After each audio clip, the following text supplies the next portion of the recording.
तो देखिए, आखिरकार देश को वो शुभ समाचार मिल ही गया जिसकी राह हर कोई 17 दिनों से पीछे देख रहा था। और उत्तरकाशी में 399 घंटे चले इस रेस्क्यू ऑपरेशन के बाद आखिरकार कल रात टनल में फंसे 41 मजदूरों को निकाल लिया गया है सकुशल। टनल में हादसा दिवाली के दिन यानी 12 नवंबर को हुआ था। ये मजदूर इसी सुरंग में काम कर रहे थे और तभी सुरंग धंस गई और मजदूर जो है 60 मीटर लंबी मलबी की दीवार के पीछे धंस गए।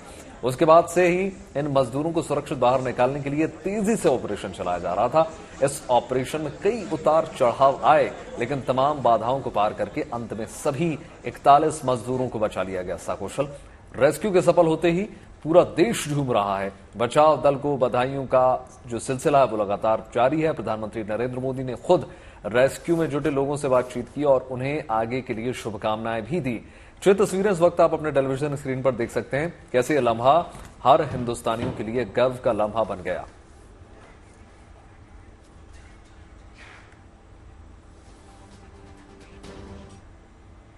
तो प्रधानमंत्री ने सुरंग से निकले गब्बर सिंह समेत बाकी मजदूरों से फोन पर बात की और उनका हालचाल जाना। प्रधानमंत्री ने रेस्क्यू टीम और टनल में फंसे मजदूरों के हिम्मत और हौसले की भी तारीफ की। सबसे पहले तो मैं सभी आपके और आपके सभी साथियों को बधाई देता हूं। एक सुखरूप हम इतने संकट के बाद भी निकल पाए और मेरे लिए तो बहुत ही खुशी की बात है। मैं शब्दों में वर्णन भी नहीं कर सकता हूं, वरना कुछ भी बुरा हो जाता तो शायद मन को इतनी कैसे संभाल पाते कहना कठिन था।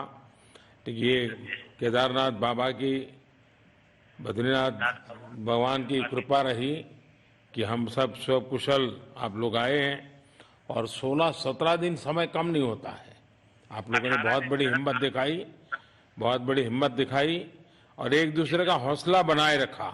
ये सबसे बड़ी बात है, क्योंकि ऐसे समय इन्हें रेलवे के डिब्बे में भी साथ साथ चलते हैं तो कभी न कभी तो तू मैं हो जाती है, लेकिन उसके बावजूद भी आपने सारा धैर्य रखा।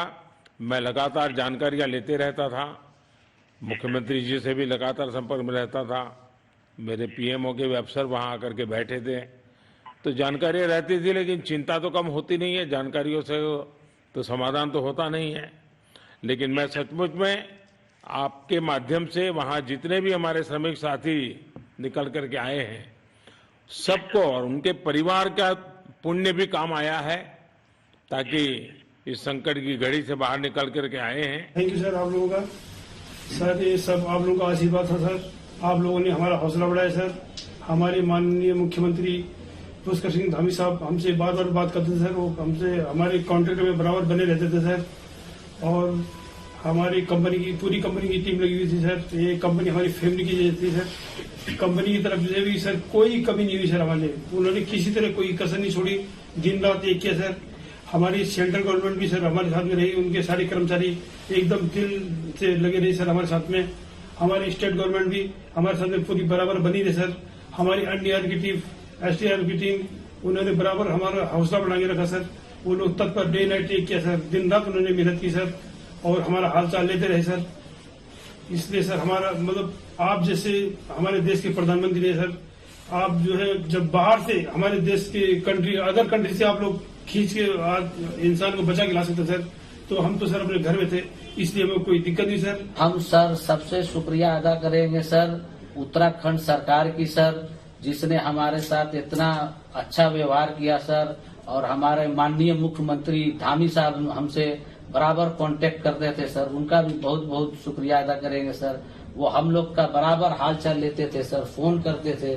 और आज भी जब हम लोग टनल से बाहर निकले तो धामी साहब ने हम लोग को गले लगाया और बीके साहब भी थे सर, उन्होंने भी हम लोग को तहे दिल से शुक्रिया अदा किया और हम लोग को गले लगाया सर।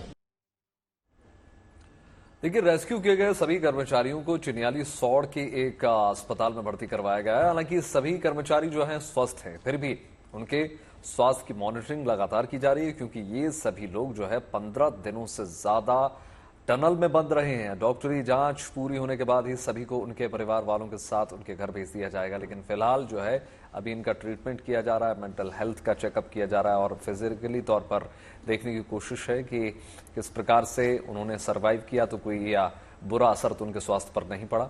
ये चेकअप लगातार जारी है। उनके 41 मजदूरों के बाहर आने से पहले ही इस प्रकार की पूरी व्यवस्था की गई थी, जिसमें 41 बेड्स की प्रॉपर व्यवस्था थी और साथ ही साथ तमाम एम्बुलेंस मुहाने पर मौजूद रही हैं।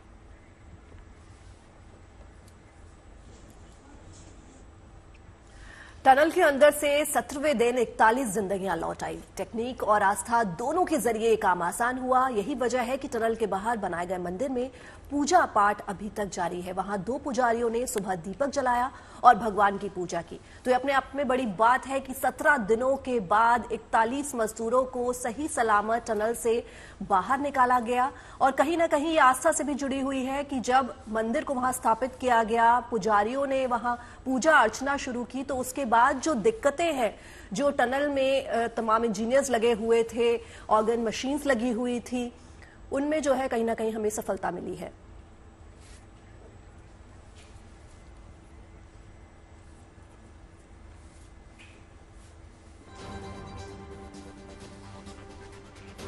देखिए, उत्तराखंड देवभूमि है और देवताओं के आशीर्वाद के बिना कोई भी काम सफल नहीं हो सकता। कम से कम उत्तराखंड के लोग तो ऐसा ही मानते हैं। यही वजह है कि सफल रेस्क्यू ऑपरेशन के बाद मुख्यमंत्री धामी ने उस इलाके के देवता बाबा बौखनाथ को धन्यवाद किया।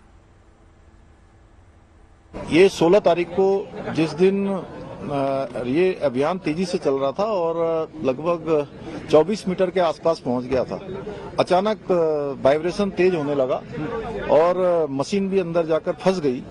वो मोमेंट बहुत ही कठिन था और चूंकि उस दिन मैं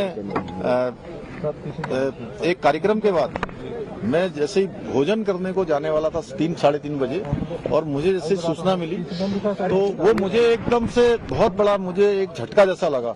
लेकिन मेरा ईश्वर पर और बाबा बौखनाथ पर पूरा भरोसा था कि वो निश्चित रूप से सबका जीवन बचाएंगे, सबको सुरक्षित बाहर निकालेंगे और उनका आशीर्वाद। असम से लेकर ओडिशा के मयूरभंज तक खुशी का माहौल है, जश्न का माहौल है। बिहार और झारखंड में भी कुछ ऐसा ही आलम है। मौत को मात देकर 41 जाबाज टनल से लौट आए हैं। दिवाली के दिन ये हादसा हुआ था, जिसकी वजह से इन मजदूरों के परिवार की खुशियों को ग्रहण लग गया था। मगर अब सकुशल वापसी के बाद इन परिवारों ने दिवाली छठ मनाया है। सुरक्षित घर वापसी का इम्तिहान परिवार के लोगों के चेहरे पर दिख रहा है। इसलिए मैं बहुत दिल अच्छा लगता है। खाना हाँ खाया। बहुत खुशी है। हमारा लड़का वहाँ से बाहर निकलेगा, सुरंग से ने बहुत अच्छी है। तो किस तरीके से आज घर पे आपने दीपावली मनाई है? हम आज दीपावली मना रहे। उस दीपावली दिन यही बात सुनने को मिली, तो कहाँ दीपावली दीपक जलाए, कुछ नहीं जलाए रहा, ना प्रसाद चढ़ाए रहा, कुछ नहीं। आज आपने दीपावली मनाई? आज हम दीपावली मिठाई भी एक दूसरे खिलाई क्या? हाँ, मिठाई भी खिलाई। जन्म दे दिया है का कही भैया, हम अच्छे कह पाए हैं का बतवाइयो। खुशी है आप लोगों? हाँ, खुशी है। जब बच्चा निकल जाए तो खुशी तो है ही है। 17 दिन तक हमने इंतजार किया। बहुत लंबा होता है 17 दिन, आधा महीने से भी ज़्यादा है। हम चाहते वहाँ के जो सरकार है, पुष्कर सिंह धामी जो आगे मुख्यमंत्री जी है, हम उनसे निवेदन करेंगे उनका जो भी मेडिकल वो करना चाह रहे वो करके घर भेज दे, बस हम यही कहेंगे। वो बात सुन के मेरे दिल में ऐसा आनंदित तो लगा है, मतलब बोल नहीं सकता है। तो इसलिए मैं इतना धन्यवाद देना चाहता हूँ। तो देखिए, परिवारजनों को आपने सुना, मजदूरों ने जिंदगी की जंग जीती ली। जिंदगी जिंदाबाद। आखिरकार 7वें दिन सिलक्यारा टनल से सभी 41 मजदूरों को सुरक्षित बाहर निकाल लिया गया और जैसे ही मजदूर टनल से बाहर आए, जश्न का माहौल वहां पर शुरू हो गया। कहीं श्रमिकों के परिजन मिठाइयां बांटने लगे तो कहीं बार लोगों ने जमकर आतिशबाजी भी की। देखिए,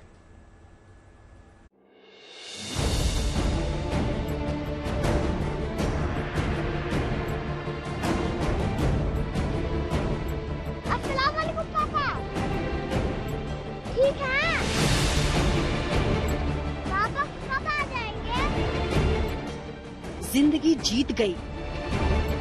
दिवाली हमारी आज है। फूल माला के साथ बाजे गाजे के साथ स्वागत किया जाएगा। खुशी हो गई कि अब निकली है, निकली है। हौसलों के आगे पहाड़ बौना पड़ गया।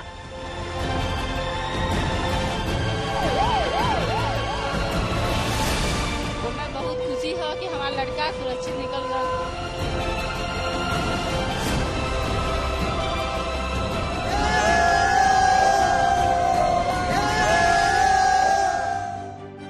ये वो ऐतिहासिक पल हैं जब सिलक्यारा टनल से 17वें दिन 41 मजदूरों का सुरक्षित रेस्क्यू किया गया और जब टनल से एक एक मजदूर बाहर आए तो उनके चेहरों पर चमक और आंखों में खुशी के आंसू थे, जो ये बताने के लिए काफी हैं कि बीते इन 17 दिनों में उन पर क्या कुछ बीती है।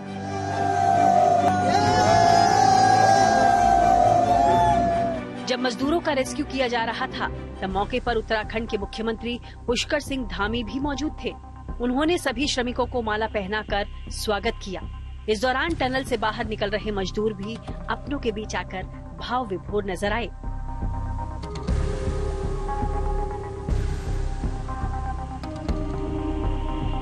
सिर्फ मजदूर ही नहीं बल्कि 400 घंटों से दिन रात इस मिशन में जुटे सभी रेस्क्यू टीमों के सदस्यों ने भी राहत की सांस ली और रेस्क्यू टीम के सदस्यों ने जिंदगी की जीत का जश्न भी शानदार अंदाज में मनाया।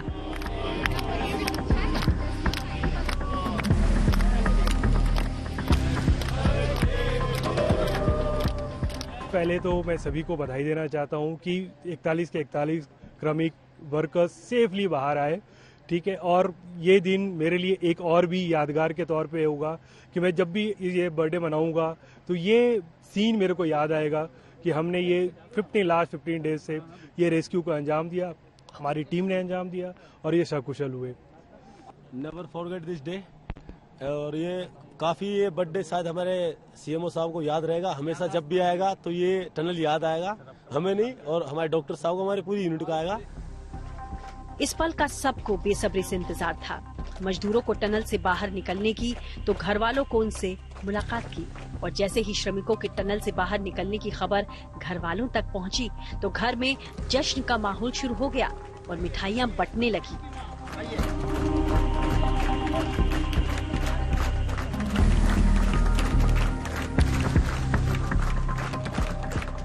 परिवार वालों की खुशी का मानो ठिकाना ही नहीं रहा। उनके लिए तो दिवाली अब आई है। असम के कोकराझार में राम प्रसाद और संजय बसुमतारी के परिवार वालों ने जमकर जश्न मनाया। आई फील गुड क्योंकि मेरा पापा फाइनली बाहर आ चुका है और मैं गवर्नमेंट को भी थैंक्स कहना चाहूँगी कि government have tried their best, जितना हो सके उन लोगों ने ट्राई किया मजदूरों को बाहर निकालने के लिए। तो मैं और मेरे पापा से बात हुई थी कि पापा बाहर आ चुका है और बोल रहा था कि मेडिकल में हूँ ट्रीटमेंट के लिए, तो मन को अच्छा लगा।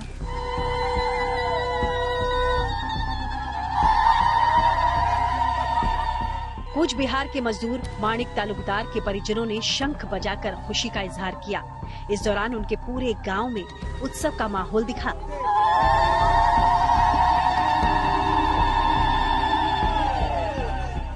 जिंदगी की जीत का ये जश्न बेहद खास है क्योंकि ये सबसे बड़ा रक्षक अभियान है। मजदूरों के सफल और सुरक्षित रेस्क्यू की दुआएं पूरा देश कर रहा था। रेस्क्यू टीम की कड़ी मेहनत और देशवासियों की दुआओं का ही असर है कि अब सभी 41 मजदूर सुरक्षित अपने अपने घर पहुंच सकेंगे।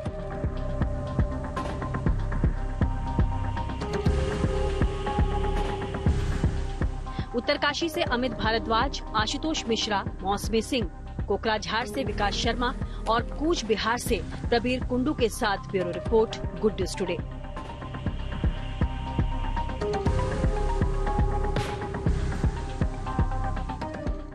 तो उत्तरकाशी के सिलक्यारा टनल में 17 दिनों में फंसी 41 जिंदगियों को सकुशल बाहर निकाल लाया गया। सेना, एनडीआरएफ, एसडीआरएफ, आईटीबीपी समेत कई एजेंसियों ने मिलकर इस रेस्क्यू मिशन को अंजाम दिया। बड़ी बात यह है कि जब मशीन फेल हो गई तो रेड माइनर्स ने अपने हाथों से सुरंग खोदकर रेस्क्यू ऑपरेशन को पूरा किया।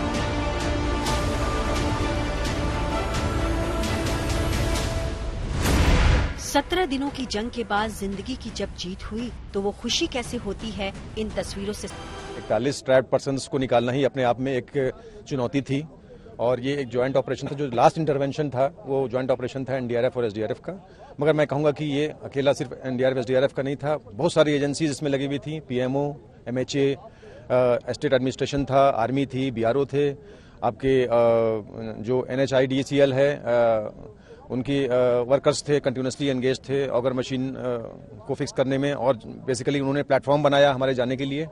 तो ये एक बहुत बड़ा समन्वय था, एक बेहतरीन समन्वय था, जिस कारण ये ऑपरेशन संभव हो पाया। शुरुआत में बचाव दल ने हॉरिजॉन्टल यानी क्षैतिज खुदाई शुरू की ताकि सीधे रास्ते सुरंग में फंसे मजदूरों तक पहुंचा जा सके, लेकिन इस प्रक्रिया में तमाम दिक्कतों का सामना करना पड़ा। मलबे में सरिया और मिश्रित धातु से टकराने की वजह से ऑगर मशीन को नुकसान पहुंचा। आखिरकार 47 मीटर ड्रिलिंग करने के बाद ऑगर मशीन टूट गई और रेस्क्यू ऑपरेशन पर कुछ घंटों का ब्रेक लग गया। इसके बाद सेना को बुलाया गया। 50 जवानों ने रेस्क्यू टीम के साथ मिलकर ऑगर मशीन का मलबा निकाला। इसके बाद एंट्री हुई रैट माइनर्स की, जिनके साहस के आगे मशीन भी पौनी पड़ गई। रैट माइनर्स यानी चूहों की तरह हाथों से पहाड़ की खुदाई करने वाले। रॉप एक थ्रो किया जिसमें नॉटेड रॉप बनाई, नॉटेड रॉप के दो क्लाइम किया। क्लाइम करने के बाद जैसे हमारे पास पहुंचे और पूरी सेफ्टी के साथ है, elbow, knee pad, helmet, headlight सबको पूरी सेफ्टी के साथ पहनाया गया था सर। जैसे ऊपर आए वैसे हमने उनको स्ट्रेचर पे लेटाया और दोनों साइड से हमें उसे विलेज जो हमें सिखाया जाता है, दोनों साइड से हमने रॉप बांधी थी और जो बाहर हमारे जो रेस्क्यूअर थे उन्होंने अपने तरफ पुलिस। रेस्क्यू ऑपरेशन को 2 मोर्चों पर शुरू किया गया। हॉरिजॉन्टल के साथ साथ प्लान बी के तहत वर्टिकल खुदाई शुरू की गई। पहाड़ के ऊपर से वर्टिकल ड्रिलिंग की जाने लगी और सुरंग के भीतर से रैट माइनर की टीम मैनुअल ड्रिलिंग के जरिए मजदूरों तक पहुंचने की कोशिश करने लगी। एनडीआरएफ के जवान भी रैट माइनर्स के साथ इस रेस्क्यू ऑपरेशन में शिद्दत से जुटे थे। अलग अलग सिचुएशन से रूबरू होने के लिए विभिन्न प्रकार की तैयारी की, जैसे रॉप रेस्क्यू की, ड्रिल की, अलग अलग इनोवेशंस किए, अलग अलग इक्विपमेंट बनाए। स्ट्रेचर आपने देखा होगा, व्हील चेयर के साथ में स्ट्रेचर का उपयोग किया गया, ट्रॉलीज बनाई गई। तो ये सारी चीजें उन सिचुएशन को मद्देनजर रखते हुए हम लोगों ने बनाई ताकि उन श्रमिकों को सकुशल हम लोग निकाल सके। 26 नवंबर को साइट पर 7 रैट होल माइनर्स की एंट्री हुई। इस काम के लिए केवल वही लोग बुलाए गए थे जो टनलिंग में माहिर हैं। बात होगी सर्दियों के एहसास की। पहाड़ों पर बर्फबारी का दौर जो है लगातार जारी है। केदारनाथ धाम में सफेद चादर अब बिछ चुकी है। दिवाली तक ये धाम जो है वक्तों से गुलजार था, मगर अब महादेव के अलावा वहां कोई नहीं है। शीतकाल के लिए कपाट बंद हो चुके हैं। दूसरी तरफ हिमाचल के लाहौल स्पीति में भी ऊंचाई वाले इलाकों में आपको बर्फबारी नजर आएगी। तीसरी तस्वीर देखिए, बद्रीनाथ धाम की निकल कर आ रही है। वहां पर भी इन दिनों खूब बर्फबारी हो रही है। इसके अलावा यहां ऊंचाई वाले दूसरे इलाकों का भी लगभग ऐसा ही हाल आपको देखने को मिलेगा। आने वाले दिनों में इन सभी जगहों पर मौसम और सर्द होने की संभावना है।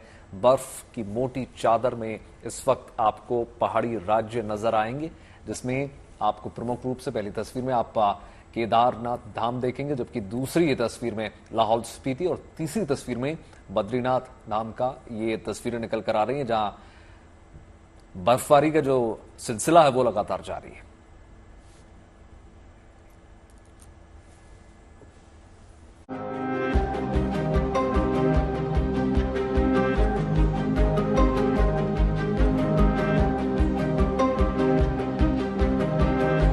उत्तराखंड में ऊंचे पहाड़ों पर बदला मौसम।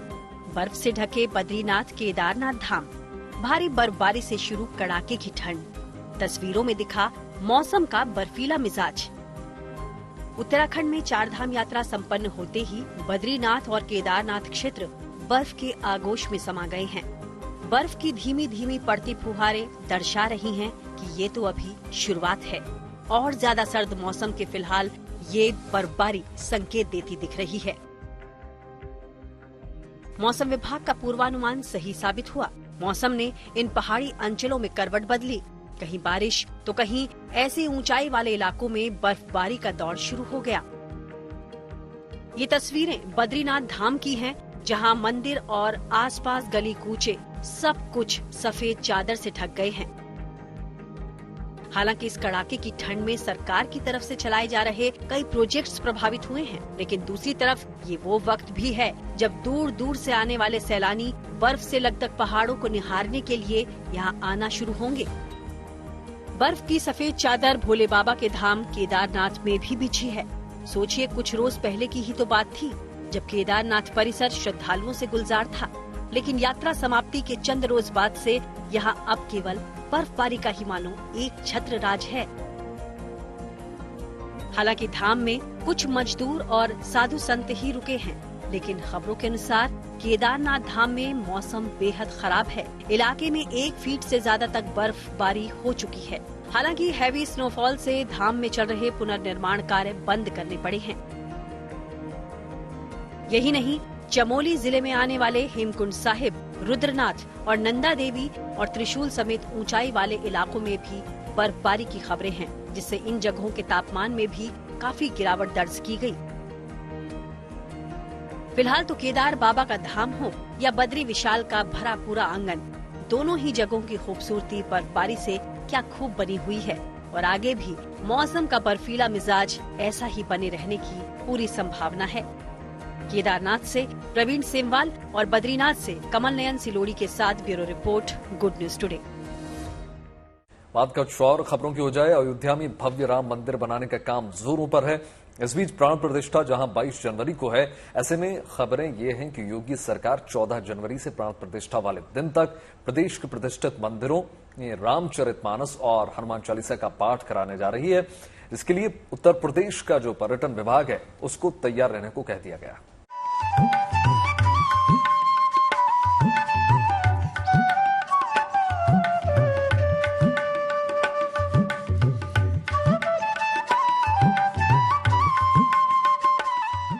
रामलला की प्राण प्रतिष्ठा से पहले यूपी के कई मंदिर होंगे राममय।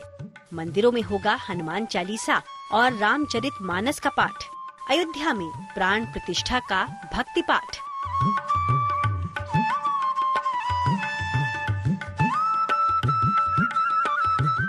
जैसे जैसे अयोध्या में 22 जनवरी की तारीख नजदीक आ रही है, वैसे वैसे उत्तर प्रदेश सरकार नित नई तैयारियों और व्यवस्थाओं के साथ सामने आ रही है। अब यूपी की योगी सरकार ने रामलला की प्राण प्रतिष्ठा से पहले एक महत्वपूर्ण फैसला लिया है, जिसके अनुसार प्रदेश के सभी जिलों के प्रतिष्ठित मंदिरों के आंगन में 14 जनवरी से 22 जनवरी तक यानी प्राण प्रतिष्ठा वाले दिन तक माहौल राममय होगा। इसके तहत इन मंदिरों में हनुमान चालीसा और रामचरितमानस का पाठ होगा। इसके लिए पर्यटन विभाग धन की व्यवस्था करेगा।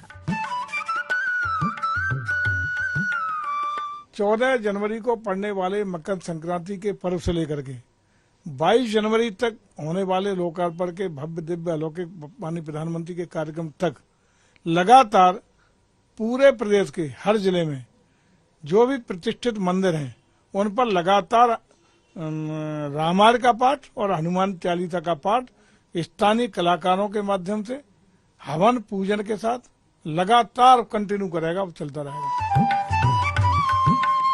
हालांकि अभी इस कवायद को लेकर प्रस्ताव तैयार किया जाना है, मगर खबर ये है कि इसके लिए हर जिले के पर्यटन और संस्कृति परिषद के जरिए स्थानीय कलाकारों और लोगों को जिम्मेदारी सौंपी जाएगी। यानी रामचरितमानस और हनुमान चालीसा का आयोजन हर जिले में जिला पर्यटन और संस्कृति परिषद के माध्यम से ही होगा। पर्यटन विभाग के अनुसार इसके लिए धन भी परिषद के खाते में भेज दिया जाएगा।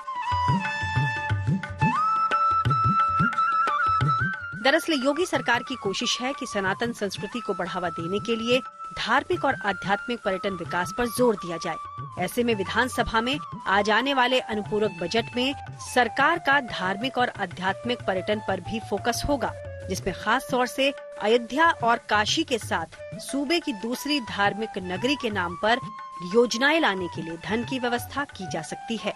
लखनऊ से शिल्पी सेन के साथ bureau report, good news today.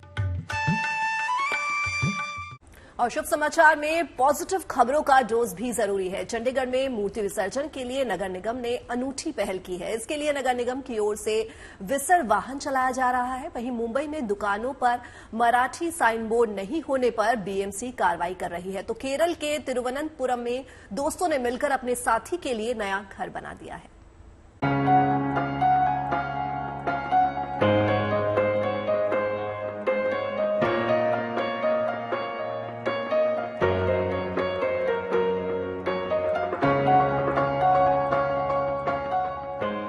Chandigarh नगर निगम की ओर से मूर्तियों और पूजा सामग्रियों के विसर्जन के लिए शानदार पहल की गई, जिसमें शहर में चौक चौराहों और पेड़ों के नीचे रखी मूर्तियों को इकट्ठा किया जा रहा है। इसके बाद इन मूर्तियों को जल टैंक में विसर्जित किया जाएगा। इसके लिए नगर निगम की ओर से विसर वाहन भी चलाया जा रहा है। वो नंगे पैरों हैं तमाम मूर्तियों को, चुनियों को और जो मंदिर रखे गए हैं उन्हें इकट्ठी करेगा और बाद में विसर वाहन के अंदर है जो अलग अलग सेक्शंस बनाए गए हैं उनके अंदर रखेगा।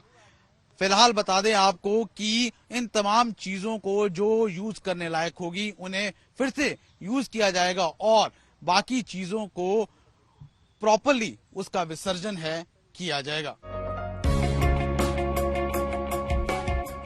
चंडीगढ़ नगर निगम की इस अनूठी पहल का स्थानीय लोग भी समर्थन कर रहे हैं।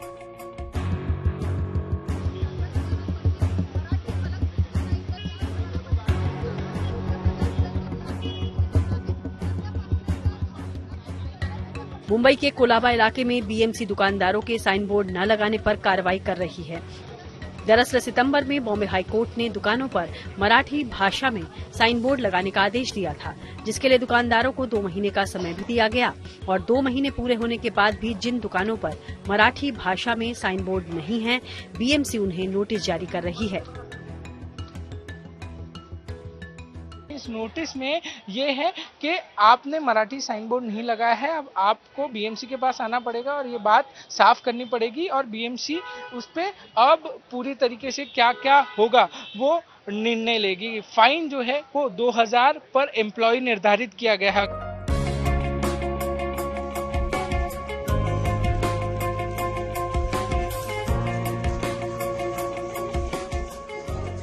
दोस्ती हो तो ऐसी तिरुवनंतपुरम में कुछ छात्रों ने अपने साथी छात्रा अंसिया का घर बनाने के लिए 8 लाख रुपए इकट्ठा किए। खास बात ये कि इन पैसों को बच्चों ने कई तरह के आयोजन कर महज 100 दिन में इकट्ठा किया और न सिर्फ पैसे इकट्ठे किए बल्कि अपने साथी के लिए उन पैसों से एक घर भी बनवा दिया। दरअसल अंसिया के पिता की कुछ दिनों पहले मौत हो गई थी और घर की स्थिति बेहद खराब थी, जिसके बाद अंसिया के क्लास के बच्चों ने उसके लिए घर बनाया है।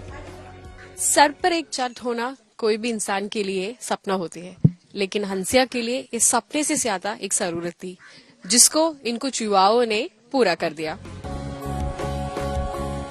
चंडीगढ़ में नगर निगम की अनूठी पहल हो, चाहे मुंबई में साइन बोर्ड को लेकर बीएमसी का एक्शन या फिर तिरुवनंतपुरम में अंसिया का घर, समाज को नई राह दिखाने वाली ऐसी पॉजिटिव खबरों का डोज जरूरी है। चंडीगढ़ से ललित शर्मा, मुंबई से पारस दामा और तिरुवनंतपुरम से शिबिमोल केजी के साथ bureau report, good news today. और अब आपको मिलवाते हैं जबलपुर के 56 साल के एक ऐसे शख्स से जिन्होंने गार्ड की नौकरी करते करते इस उम्र में एमएससी की परीक्षा पास कर ली, वो भी गणित जैसे कठिन विषय में। एमएससी की डिग्री लेने में उन्हें 25 साल लग गए, 30 बार फेल हुए, लेकिन हौसला नहीं छोड़ा। राजकिरण ने उम्र के इस पड़ाव पर वो मुकाम हासिल कर लिया है जो किसी के लिए भी प्रेरणा से कम नहीं है।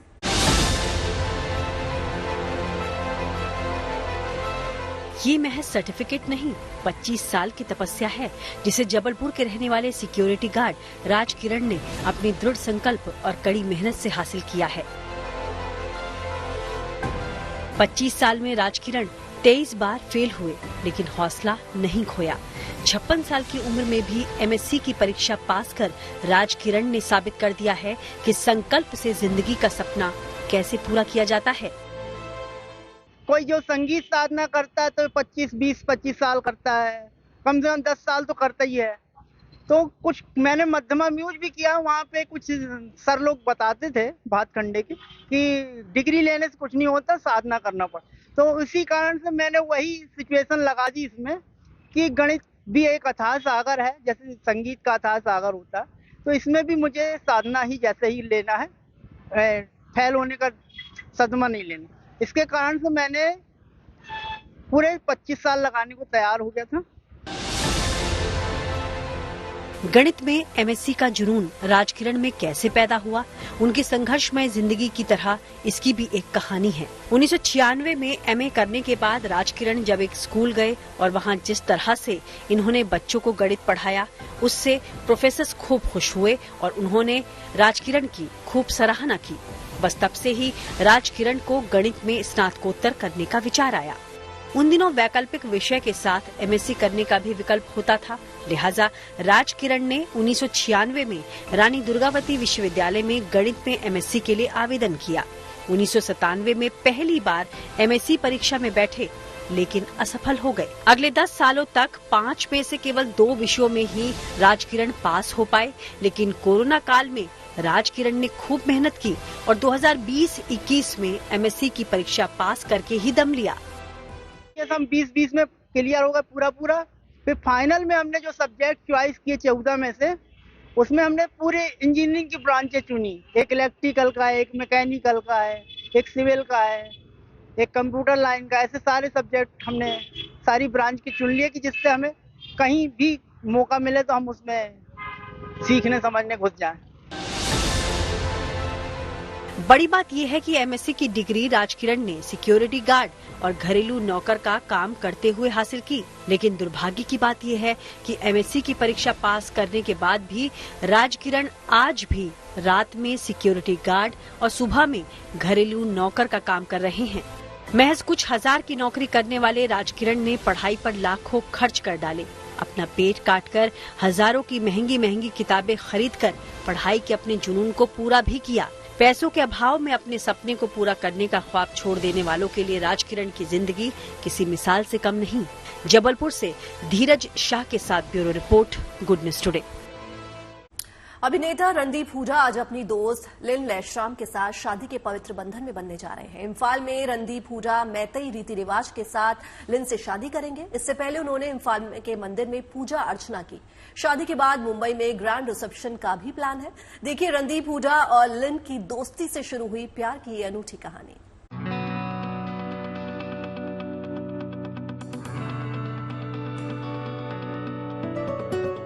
बॉलीवुड अभिनेता रणदीप हुड्डा शादी के बंधन में बंधने जा रहे हैं।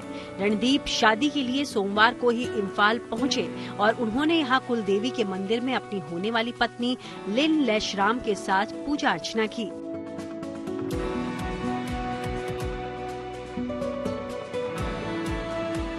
दर्शन पूजन के दौरान रणदीप हुड्डा सफेद रंग के कुर्ता पजामा में नजर आए, जबकि लिन ने गुलाबी रंग की ड्रेस पहनी हुई है। दोनों की जोड़ी क्या खूब जच रही है।